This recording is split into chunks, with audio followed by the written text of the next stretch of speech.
Please like, subscribe and share করুন আপনাদের channel. Vote ঠিকঠাক হয়েছিল এবং আমাদের চেষ্টা কোনো ত্রুটি ছিল না। এখন নির্বাচন মানুষের মতামতের উপর নির্ভর করে।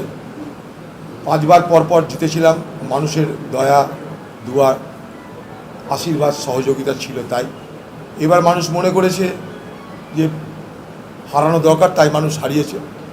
কোনো অভিযোগ নেই আমার। আমি তৃণমূল প্রার্থী ইউসুফ পাঠানের কাছে পরাজিত হয়েছে এবং আগামী দিনে ইউসুফ পাঠান, যিনি এই মুহূর্তে বহরমপুরের এমপি, তার চলার পথ সুগম হোক, তার জন্য আমার শুভকামনা থাকলো। আমি হেরেছি মানে হেরেছি, আমি কোনো অজুহাত কোনো বাহানা দিতে চাই না। তবে একটা ঘটনার কথা নিশ্চয়ই বলবো, যদি রাজনৈতিক বিশ্লেষণ করা হয় তাহলে দেখবেন যে পশ্চিমবঙ্গে নির্বাচন ক্রমশ একটা সাম্প্রদায়িক বিভাজনের পথে এগিয়ে চলেছে এবং উদার ধর্মনিরপেক্ষ শক্তির জন্য পশ্চিমবঙ্গ ক্রমশ বিপজ্জনক হয়ে উঠছে। এটুকু নিশ্চয়ই আমি আমার যা পর্যবেক্ষণ, সেই পর্যবেক্ষণ থেকে বলতে পারি। আবার বলছি, আমার পরাজয়ের জন্য কিন্তু আমি কোনো অজুহাত খাড়া করতে চাই না। হেরেছি মানে হেরেছি। আমি একটাই কথা বলবো যে এখানকার তৃণমূল সরকার আছে, এখানকার প্রশাসন আছে, আমাদের উপর আক্রমণ নামতেই পারে, তৃণমূলের সন্ত্রাস হতেই পারে। দেখার দায়িত্ব প্রশাসনের, দেখার দায়িত্ব পশ্চিমবঙ্গের সরকার এবং বাংলার মুখ্যমন্ত্রী মমতা ব্যানার্জির। যদি আপনার সঙ্গে আমাদের কোনো শত্রুতা হয়ে থাকে, আপনি আমার উপরে বদলা নিন, কোনো আপত্তি নাই। আমাকে মিথ্যাকে জেলে ভরে দিন, কোনো আপত্তি নাই। কিন্তু কংগ্রেসের সমর্থকদের উপরে অকারণে অযথা মিথ্যা মামলা, তাদেরকে অত্যাচার, তাদেরকে পুলিশের হেফাজতে নিয়ে যাওয়ার চেষ্টা যদি না করেন, সেটাই আপনার কাছে আমাদের দাবি থাকবে, কারণ আপনি বাংলার মুখ্যমন্ত্রী। তৃণমূলের সঙ্গে আমাদের জোট খাওয়ার কথা কোনোদিন চলেনি। তৃণমূল ভিক্ষা দিচ্ছিল, আমরা সেটা মানিনি।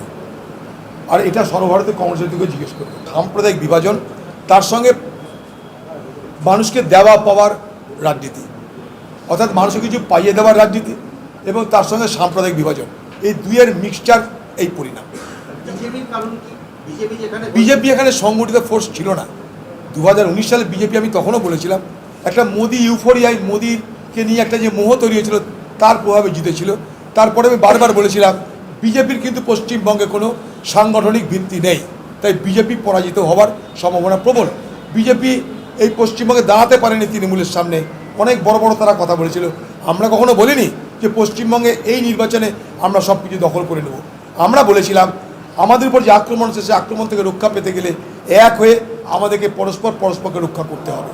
সেই শক্তির নাম কংগ্রেস এবং বাম শক্তি। সেই শক্তিকে আমরা মান্যতা দিয়ে এখানে আমরা সচেতনভাবে আন্তরিকতার সঙ্গে সেই জোট করেছিলাম। হ্যাঁ, সেই জোট সফল হয়নি, তো নীল তো সেভ হয়েছে, আমাদের খুব খুশি হয়েছে। আমি ঈশা খানকে এর মধ্যে কংগ্রেচুলেশন পাঠিয়েছি, ধন্যবাদ পাঠিয়েছি। হ্যাঁ, সে তো হলোই। আমরা টিকে থাকলাম, বামের একদমই শূন্য হয়ে গেল। আমরা ভেবেছিলাম রেজাল্ট ভালো হবে, কিন্তু এবার আপনার এক্সিট পোল মোদিকে 400-500 করে দিচ্ছিল, তার পরের দিন আমাদের পার্টির সর্বভারতীয় নেতা মল্লিকার্জুন খাড়গে, রাহুল গান্ধী, তারা মিলে বলেই দিল আমরা 295টা পাচ্ছি। তো সেদিন থেকে আমরা বলে দিয়েছি, মোদির এইসব গদি মিডিয়ার এসব মিথ্যা কথায় মানুষ যেন প্রভাবিত না হয়। ওরা চেয়েছিল সাইকোলজিক্যাল একটা ওয়ারফেয়ার করতে আমাদের বিরুদ্ধে। এটা রাহুল গান্ধী স্পষ্টভাবে বলেছিল, এটা একটা সাইকোলজিক্যাল ওয়েপেন ইউজ করছে, অর্থাৎ মনস্তাত্ত্বিক একটা অস্ত্র ব্যবহার করছে। সেটা কিন্তু সফল হলো না। সবথেকে বড় কথা, ইউপি, যেখানে রাম মন্দির তৈরি করে, রাম মন্দির দেখিয়ে মোদি ভারতবর্ষকে প্রভাবিত করেছিল, সেই ইউপির মতন জায়গায় বিজেপির পরাজয়, আমি বলবো সারা ভারতবর্ষের ধর্মনিরপেক্ষ মানুষের কাছে এটা একটা অত্যন্ত শুভ বার্তা। রাহুলের উত্থান 100 বার। রাহুল গান্ধী আমার নেতা। রাহুল গান্ধী প্রমাণ করেছেন পরিশ্রমের কোনো বিকল্প হয় না। তাই রাহুল গান্ধী একদিকে কন্যাকুমারী থেকে কাশ্মীর, আরেকদিকে ভারত যেন ন্যায় যাত্রা, তিনি যে অমানসিক পরিশ্রম করেছে, যে হারকিউলিয়ান টাস্ক রাহুল গান্ধীজি করেছে, আজকে তার পরিণামে আমরা দেখছি সারা ভারতবর্ষ জুড়ে মোদি বিরোধী একটা হাওয়া তৈরি হয়েছে, যেখানে ন্যায় সারা ভারতবর্ষ জুড়ে মানুষের মধ্যে আলোচনার বিষয়। রাহুল গান্ধী বলেছিলেন যে আমি ঘৃণার বাতাবরণের মধ্যে বন্ধুত্ব এবং সৌহার্দ্যের বাতাবরণ গড়ে তুলতে চাই। नफरत की बाजार में मुहब्बत की दुकान खुलना चाहते थे राहुल गांधी जी, वो कामयाब हो चुके हैं।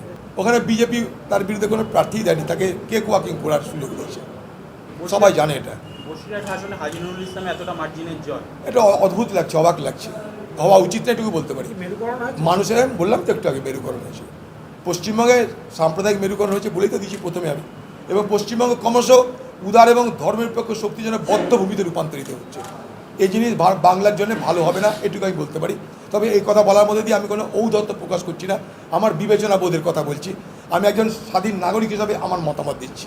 ইউসুফ পাঠান জয়ের পরে আপনার যে লড়াই, সেই লড়াইকে অবশ্যই তিনি ধন্যবাদ জানিয়েছেন, স্বাগত জানিয়েছেন। পাশাপাশি তৃণমূল কর্মীরা দাবি করছেন অধীর চৌধুরী রাজনীতি ছাড়বেন বলেছিলেন, কি বলবেন? আমি বলেছিলাম, নিশ্চয়ই একটু আগে উত্তর দিলাম, যখন আমি ছাড়বো সিদ্ধান্ত নিয়ে জানিয়ে দেবো।